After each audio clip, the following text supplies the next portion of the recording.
वलम्मा जाअहुम किताबुम मिन इंदिल्लाहि, और जब उनके पास अल्लाह ताला की तरफ से किताब आन पहुँची, मुसद्दिक़ुल लिमा मअहुम, जो उस चीज़ की तस्दीक करने वाली थी जो उनके पास पहले से मौजूद है।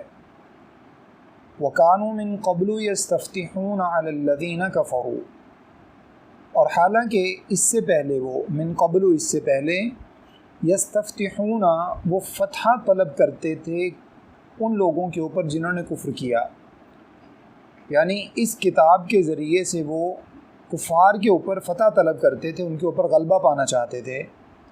फ़लम्मा जाअहुम, बस जब उनके पास वो आन पहुँची, मा अरफ़ू जिसको वो पहचानते भी थे और उन्होंने पहचान लिया कि ये वही है जिसका उनको इंतज़ार था, कफ़रू भी, तो उसके साथ उन्होंने कुफ्र कर लिया। फ़लअनतुल्लाहि अलल काफ़िरीन, तो अल्लाह ताला की लानत है ऐसे काफिरों पर। गुज़श्ता से पेवस्ता जो बनी इसराइल के अहवाल अल्लाह रब्बुल इज़्ज़त ने बयान फरमाए और ख़ास तौर पे उसमें यहूद का जो वतीरा था अल्लाह ताला ने उसका तज़किरा फ़रमाया है, उसी के बारे में आगे अल्लाह रब्बुल इज़्ज़त ने फरमाया कि ये वो लोग हैं कि जब इनके पास अल्लाह ताला की तरफ से कुरान मजीद नाजिल हुआ और इनके पास पहुँचा, इनको कुरान का पैगाम मिला, रसूलुल्लाह सल्लल्लाहु अलैहि वसल्लम ने इनको इस्लाम की तरफ दावत दी, ख़ास तौर पे जब आप मदीना हिजरत करके तशरीफ़ लाए उसके बाद। अब ये कुरान मजीद वो किताब है जिसने उस चीज़ की तस्दीक भी की जो इनके पास पहले से मौजूद थी, मतलब तौरात जो इनके पास पहले से मौजूद थी, किताब ने उसकी, कुरान मजीद ने उसकी तस्दीक की, बताया कि वो किताब भी अल्लाह ताला की तरफ से नाजिल करदा थी, इन लोगों की तहरीफ से पहले के तमाम अहकाम अल्लाह की तरफ से नाजिल करते थे। और उससे पहले की सूरत हाल ये थी कि जब कभी औस और ख़ज़रज के साथ इन लोगों की लड़ाई झगड़ा होता, यहूद का, औस और ख़ज़रज जो कि मुशरिकीन थे, ख़ास तौर पे अरबों के कबीले थे और जो कि शिरक में मुब्तला थे ये लोग भी, इनके साथ कभी इनका लड़ाई झगड़ा होता तो ये औस और ख़ज़रज को जाके कहते, उनको जाकर कहते कि हमारे पास तो एक नबी आने वाले हैं जिसका तौरात में हमसे वादा किया गया है और उनके साथ किताब भी होगी, और उसके ज़रिए जब वो नबी आएंगे तो वो हमारी मदद करेंगे और हम उसके ज़रिए तुम लोगों पर गलबा पा लेंगे। वकानू मिन क़ब्लु यस्तफ्तिहून अलल्लज़ीना कफ़रू, इससे पहले वो उन लोगों पर फ़तह तलब करते थे, फ़तह पाना चाहते थे, उनके ऊपर गलबा हासिल करना चाहते थे नबी अलैहिस्सलाम का नाम लेकर। और बाज़ रिवायात के अंदर तो यहाँ तक मौजूद है तफसीरी रिवायात में कि ये नबी अलैहिस्सलाम का नाम लेकर मदद भी तलब किया करते, यानी अल्लाह से आप सल्लल्लाहु अलैहि वसल्लम के वसीले से भी दुआ मांगने की कोशिश किया करते। तारीख़ उसमें तफसीर तबरी वगैरह के अंदर ये रिवायात मौजूद है। और उसके बाद जब ये इन लोगों के पास ये किताब आन पहुँची, अल्लाह रब्बुल इज़्ज़त ने नाजिल फरमाई, मोहम्मद सल्लल्लाहु अलैहि वसल्लम जो है वो उन्होंने अल्लाह ताला का पैगाम इन लोगों तक पहुँचाया। अब पैगाम पहुँचाने के बाद फिर क्या हुआ, अल्लाह ने फरमाया फलम्मा जाअहुम मा अरफू, जब इनके पास वो किताब आन पहुँची, वो नबी अलैहिस्सलाम भी आन पहुँचे जिस नबी अलैहिस्सलाम को भी पहचानते थे, जिस किताब को भी पहचानते थे। औस और ख़ज़रज के मुकाबले में इन लोगों का जो मकाम था बज़ाहिर इस एतबार से ये ज़रा उनसे बेहतर थे क्योंकि ये अहले किताब थे। अहले किताब होने के नाते से अल्लाह ताला के किताब को, किताब के अहकामात को और इसी तरह से तारीख़ को, सीयर को और अम्बिया के अहवाल को ये उन लोगों से ज़्यादा जानते थे। उस चीज़ के पेश नज़र अल्लाह ने फरमाया कि मा अरफ़ू, फिर इन्होंने पहचान भी लिया। जो निशानियाँ तौरात के अंदर रसूलुल्लाह सल्लल्लाहु अलैहि वसल्लम की बताई गई थी वो सब की सब आप सल्लल्लाहु अलैहि वसल्लम में मौजूद थी, और इनको यकीन भी था कि ये वही हस्ती हैं जिनके बारे में तौरात के अंदर हमें खुशखबरी दी गई थी और हमें पेशीनगोई की गई थी कि मोहम्मद सल्लल्लाहु अलैहि वसल्लम बहसीयत नबी के तशरीफ़ लाने वाले हैं। अब किताब को भी पहचान लिया, नबी सल्लल्लाहु अलैहि वसल्लम को भी पहचान लिया, तो उसके बाद क्या हुआ, फरमाया फलम्मा जाअहुम मा अरफू कफरू भी, जब उनको पहचान लिया तो पहचानने के बाद उनका कुफ्र कर दिया, उनका इनकार कर दिया, उनको मानने से इनकार कर दिया। अल्लाह फरमाते हैं फ़लानतुल्लाहि अलल काफ़िरीन, तो ऐसे काफिरों पर अल्लाह रब्बुल इज़्ज़त की लानत हो। औस और ख़ज़रज के बाज़ लोगों ने, बाज़ जो ईमान को कबूल कर चुके थे, उन्होंने यहूद से मुखातिब होकर ये बात कही भी। उनको कहा कि एक वक्त तो वो था जब तुम लोग नबी अलैहिस्सलाम का नाम लेकर हमारे ऊपर अपनी दाग बिठाया करते थे और हमें तुम धमकियां दिया करते थे कि मोहम्मद सल्लल्लाहु अलैहि वसल्लम आएंगे तो हम उन पर ईमान ले आएंगे। और ये चीज़ हकीकत में भी मौजूद है कि अरबों के, चूँकि अरब ज़्यादातर इन लोगों के सामने पिसे हुए थे, इनके जो एक सूदी निज़ाम इन लोगों ने उस वक़्त भी राइज किया हुआ था, आज भी यहूदियों का सूदी निज़ाम है और पूरी इकानमी के ऊपर वो लोग गासिब हैं। इसी तरह से उस वक़्त भी ऐसी सूरत हाल थी, दोनों कबीलों को आपस में लड़ाते और औस और ख़ज़रज को, और दोनों को अपना असलहा बेचते। तो फिर उसके बाद जो है वो दोनों को कर्जे देते। अब जिस निज़ाम के अंदर उन लोगों को इन्होंने जकड़ रखा था, उस चीज़ के पेश नज़र चूँकि वो मज़लूम और मक़हूर लोग थे, इस वजह से जैसे ही उनको पता चला कि मक्का के अंदर मोहम्मद सल्लल्लाहु अलैहि वसल्लम ने नबूवत का ऐलान किया है, और फिर इनको ये भी पता चला कि वो हैं भी अरबों से, तो इन्होंने फ़ौरी तौर पर इस वजह से जाके आप सल्लल्लाहु अलैहि वसल्लम के हाथ पर बैत कर ली, कहीं यहूद हमसे सबकत ना ले जाएं, क्योंकि यहूद तो पहले ही से, उनको तो पता है पहले ही से कि मोहम्मद सल्लल्लाहु अलैहि वसल्लम हैसियत नबी के आने वाले हैं। अब इन सारी बातों को देखा जाए तो यहूद को तो हर चीज़ का पता है पहले ही से, एक एक चीज़ को वो जानते हैं, उसका इल्म उनके पास मौजूद है, उनकी किताब के अंदर उसके बारे में बाकायदा ख़बरें मौजूद हैं कि मोहम्मद सल्लल्लाहु अलैहि वसल्लम तशरीफ़ लाएंगे, किताब लेकर आएंगे, वो अल्लाह के आखिरी नबी होंगे, ये सब कुछ मौजूद है। मगर इस सब के बावजूद इन्होंने क्या किया, इनकार किया। तो औस और खजरज के लोगों ने पूछा कि एक वक्त तो वो था, तुम हमारे ऊपर जो है वो अपना भरम दिखाने की कोशिश करते थे कि हम मोहम्मद सल्लल्लाहु अलैहि वसल्लम पर ईमान ले आएंगे, अब हम तो ईमान ला भी चुके और तुम लोग अभी तक भी पसो पेश का मुजाहरा कर रहे हो, अभी तक भी ईमान लाने को तैयार नहीं हो। अल्लाह ने फरमाया बि'सा मश्तरऊ बिही अनफुसहुम, कितना ही बुरा है वो सौदा जो इन लोगों ने ख़रीदा अपने नफ्सों के बदले में। जिस चीज़ को इन्होंने ख़रीदा, किस चीज़ को ख़रीदा जिसके बदले में इन्होंने अपने नफ्सों को बेच दिया है, वो क्या है, जहन्नम का सौदा इन लोगों ने कर लिया, कुफ्र को इन लोगों ने पसंद कर लिया। अन यकफुरू, कौन सा सौदा है, कौन सी तिजारत है जो इन लोगों ने की और जो इनके लिए बहुत ही बुरी साबित होगी। अन यकफुरू, कि वो इनकार कर रहे हैं, कुफ्र कर रहे हैं, बिमा अंज़लल्लाह, उस चीज़ का जो अल्लाह रब्बुल इज़्ज़त ने नाजिल फरमाई है। बग़यन अन युनज़्ज़िलल्लाहु मिन फ़ज़लिही अला मन यशाअ मिन इबादिही, किस वजह से ये कर रहे हैं, बग़यन, सरकशी की वजह से, ज़िद की वजह से। इनको ज़िद है कि मोहम्मद सल्लल्लाहु अलैहि वसल्लम हमारी कौम में से क्यों तशरीफ़ नहीं लाए। अन युनज़्ज़िलल्लाहु मिन फ़ज़लिही अला मन यशाअ मिन इबादिही, और इनको एतराज़ क्या है कि अल्लाह रब्बुल इज़्ज़त जिसके ऊपर चाहें अपना फ़ज़ल नाजिल फरमा देते हैं। ये अल्लाह रब्बुल इज़्ज़त की मर्ज़ी है कि अल्लाह जिस पर चाहें अपना फ़ज़ल नाजिल फरमा दें। फ़बाऊ बिग़ज़बिन अला ग़ज़ब, अल्लाह फरमाते हैं कि इन्हीं अपने आमाल और करतूतों की बिना पर जो इन्होंने इस तरह की जो है ना वो गलतियों पर गलतियाँ की और हमेशा अल्लाह ताला की शरीयत का, अल्लाह ताला की भेजी हुए अम्बिया का इनकार करते रहे, उसकी वजह से अल्लाह फरमाते हैं कि ये गज़ब पर गज़ब के साथ ये लोग लौटे।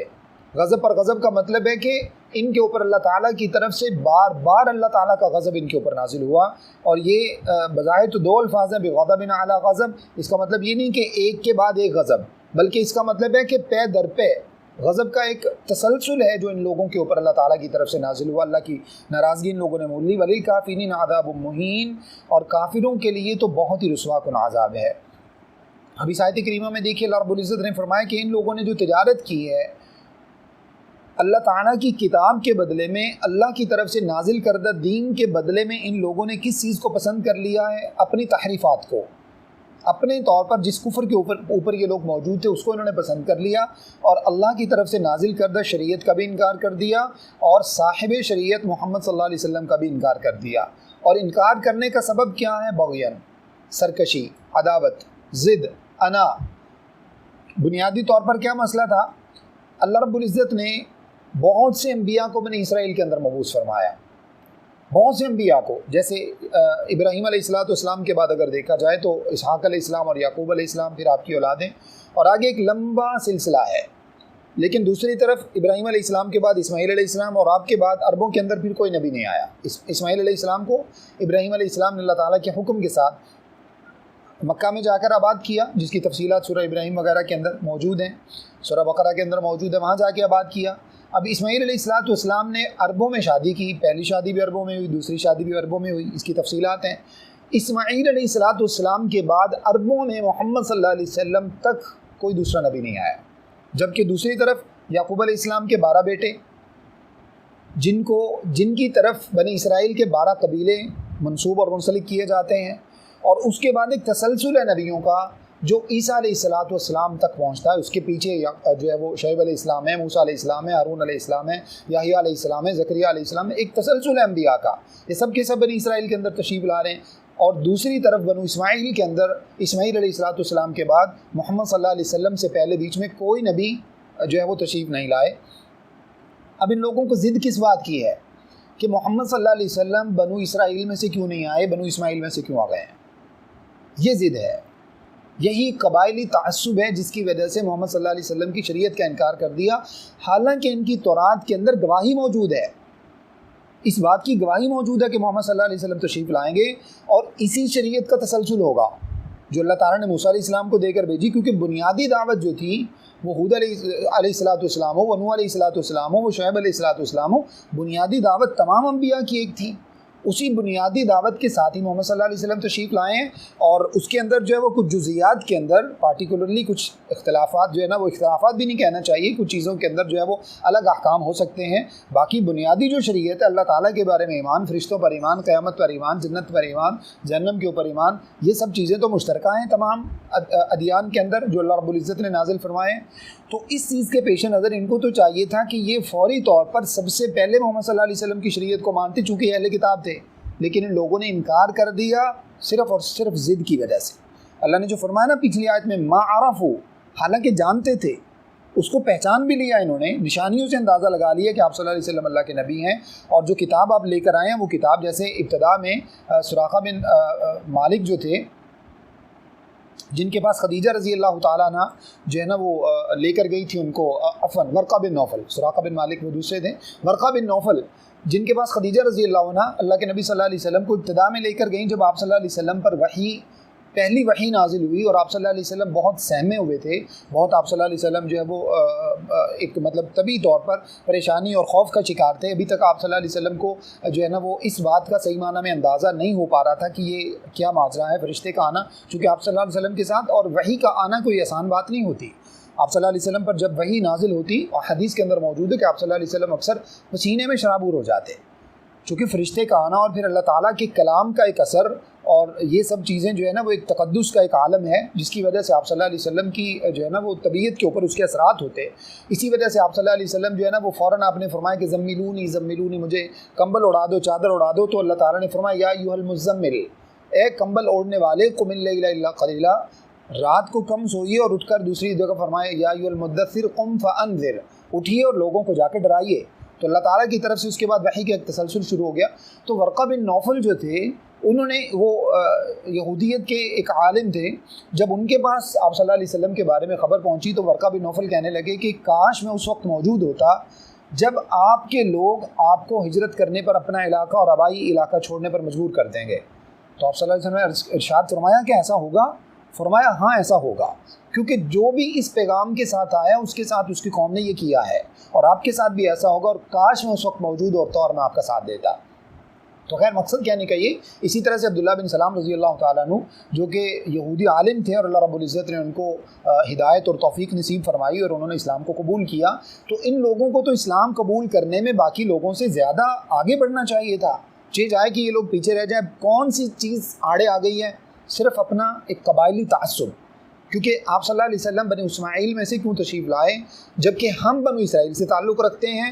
तो इस वजह से बनु इसराइल, मैंने आपको इब्तिदा में बताया था, याकूब अलैहिस्सलाम का लक़ब है इसराइल, और आपकी औलाद में से जितने भी लोग आए उन सबको बनु इसराइल या बनी इसराइल कहा जाता है।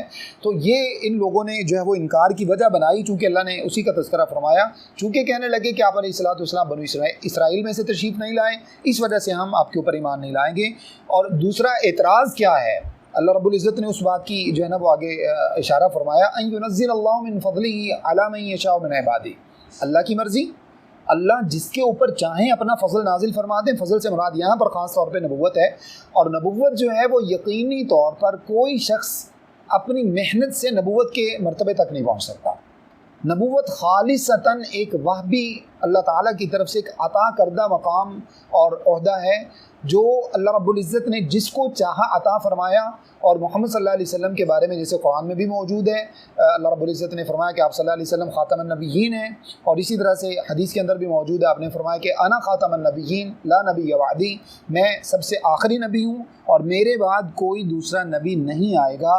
अल्लाह की मर्ज़ी, अल्लाह रब्बुल इज़्ज़त ने जिस अपने बंदे के ऊपर चाहा अपना फ़ज़ल यानी अपनी नबूवत को जो है वो उसके काबिल समझा और उसको इस मकाम के ऊपर फ़ाइज़ किया, और उसको ये मकाम अल्लाह रब्बुल इज़्ज़त ने अता फ़रमाया, और उन तमाम का सरदार अल्लाह रब्बुल इज़्ज़त ने मोहम्मद सल्लल्लाहु अलैहि वसल्लम को बनाया। अब उसके बाद कोई शख्स, जब आपने ये फ़रमा दिया मोहम्मद सल्लल्लाहु अलैहि वसल्लम ने फरमा दिया कि मैं अल्लाह का आखिरी नबी हूँ, मेरे बाद कोई नबी नहीं आएगा, तो इसी तरह से जैसे ये मिर्ज़ा ग़ुलाम अहमद कादियानी जो है अल्लाह ताला की उसके ऊपर आनतें हों और उसके पैरोकारों को भी अल्लाह रब्बुल इज़्ज़त हिदायत नसीब फरमाए और वो अपने उस जो है वो ख़ुद साख्ता दीन से तौबा करके सही दीन की तरफ आ जाएँ।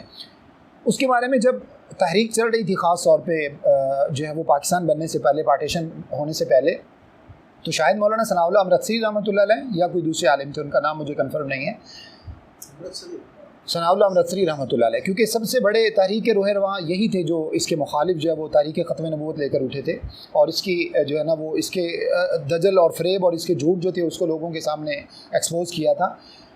उनके सामने जब एक मरतबा ये बात पहुँची कि जनाब अगर वो आपको दलाइल दे दे कि मैं जो है ना वो अल्लाह ताला की तरफ से नबी बनाकर भेजा गया हूँ, तो फरमाने लगे कि हम उससे दलाइल क्यों मांगे? दलाइल तो जब हम उससे मांगें जब हम उसको नबी मानना चाहते हो या हम उसको ये समझते हों कि कोई नबी सल्लल्लाहु अलैहि वसल्लम के बाद कोई नबी बन सकता है।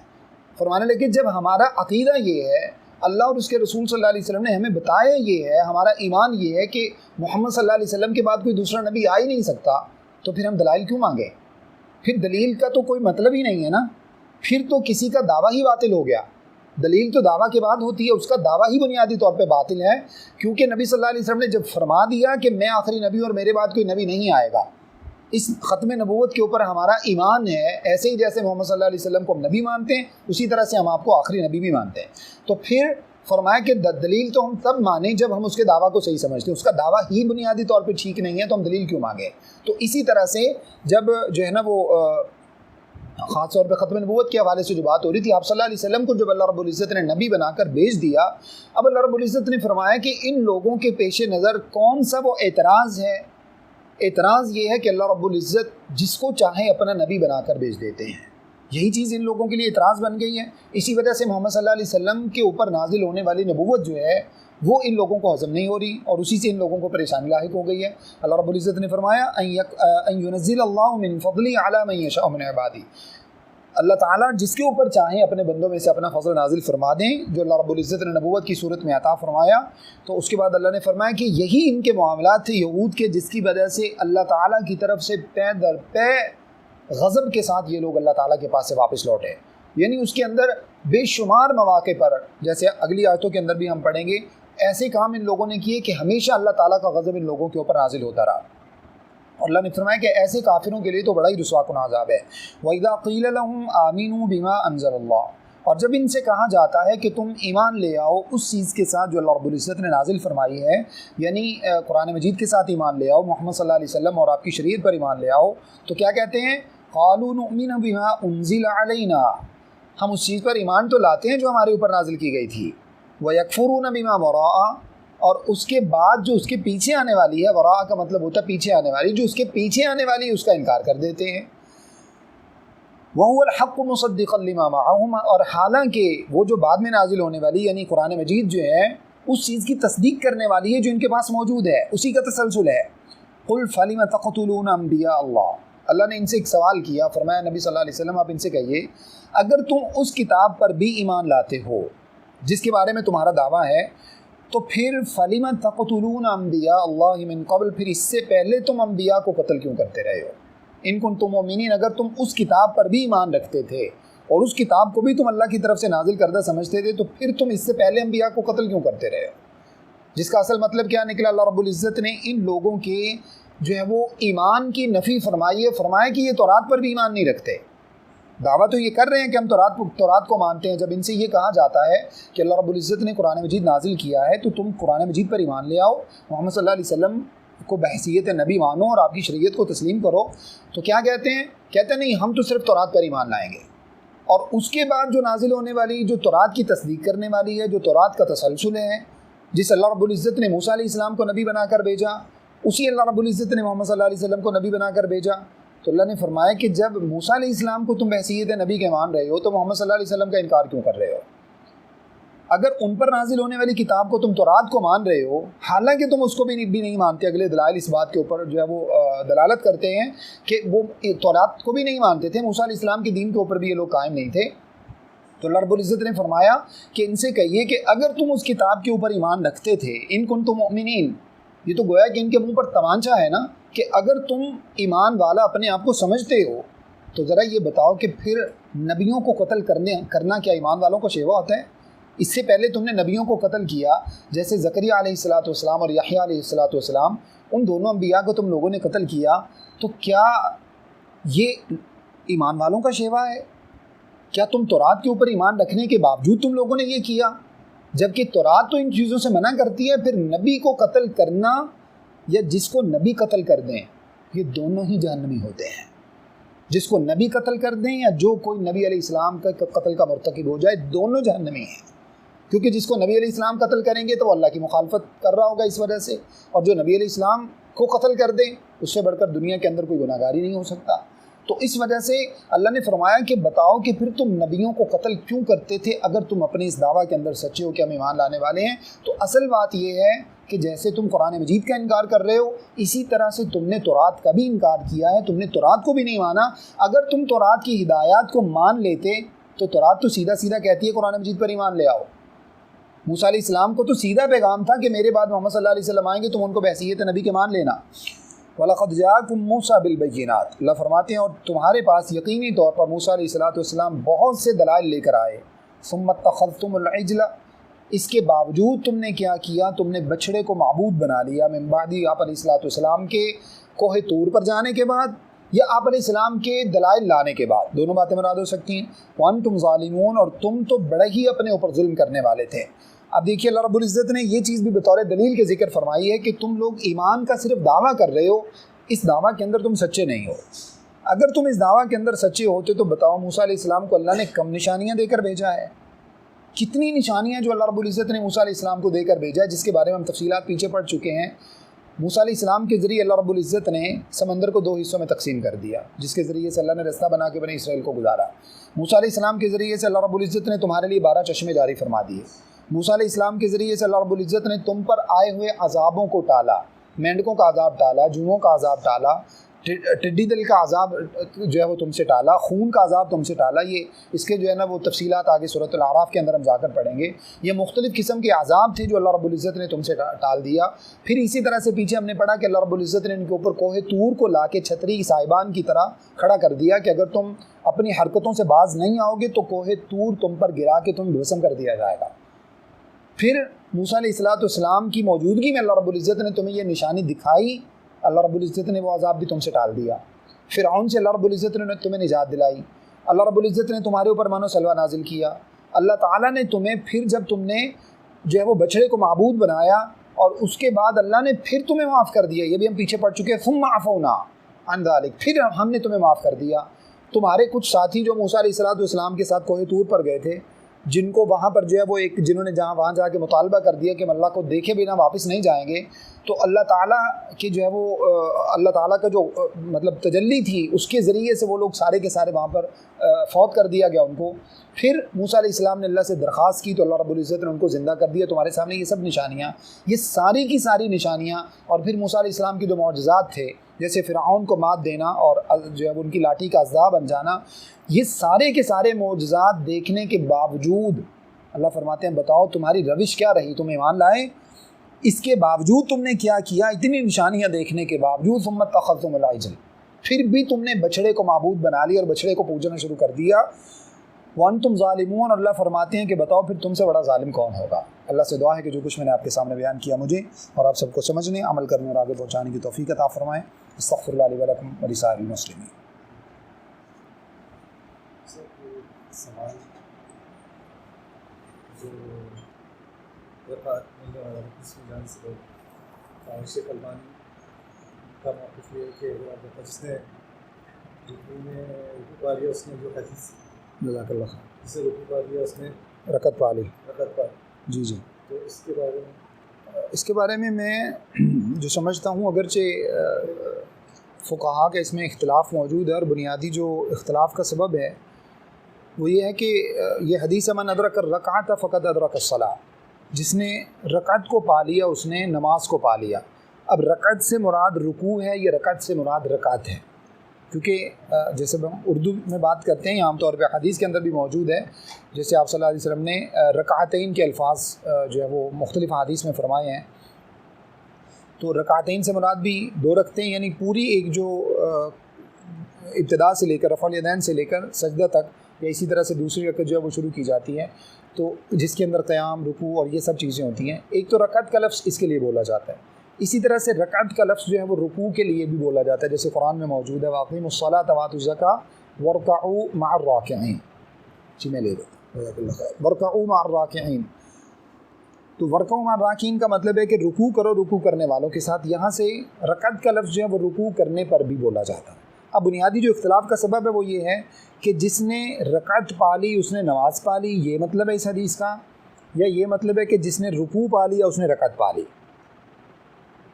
अब इस चीज़ के पेश नज़र जिन फुक़हा का मौक़िफ़ ये है कि जिसने रकत पा ली उसने नमाज पा ली, उनके नज़दीक तो यहाँ से मुराद रकत ही है।